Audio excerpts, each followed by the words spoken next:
Apa itu? Jangan suka menghakimi orang lain tanpa kita meneliti dulu kebenaran dari berita yang kita dengar.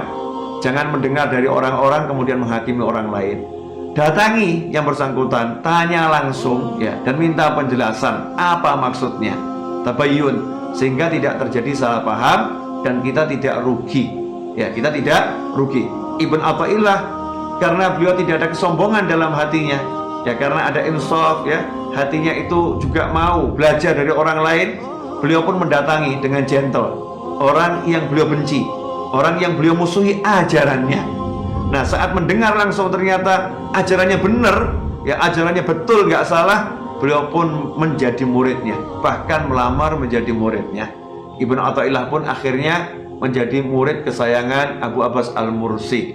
Nah, dalam pelajaran belajar kepada Syekh Abu Abbas Al-Mursi rahimahullah, Ibnu Athaillah menulis, ya, di awal-awal belajarnya beliau menulis kalimat-kalimat hikmah hasil perenungan selama belajar.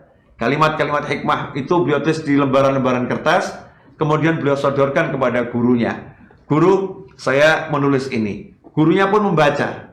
Selesai membaca, gurunya berkata, sungguh, ya, sungguh engkau telah menulis pikiran-pikiran pokok, poin-poin penting yang ada dalam kitab Ihya Ulumuddin.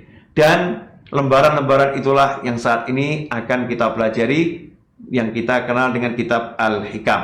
Artinya, kitab Al-Hikam adalah kitab pertama yang ditulis Ibnu Athaillah dan sudah beliau sodorkan kepada gurunya, diteliti oleh gurunya, dan gurunya pun memuji kitab ini adalah pikiran-pikiran pokok Ihya Ulumuddin, poin-poin penting kitab Ihya Ulumuddin yang dikarang oleh Hujjatul Islam Imam Ghazali rahimahullah. Ikhwani rahimakumullah, alhamdulillah saat berangkat umrah dan mampir ke Mesir, saya menyempatkan diri dan menjadi salah satu tujuan utama saya ke Mesir saat itu untuk menziarahi Syekh Ibnu Athaillah dan juga menziarahi guru beliau Syekh Abu Abbas Al-Mursi dan juga menziarahi Imam Syafi'i.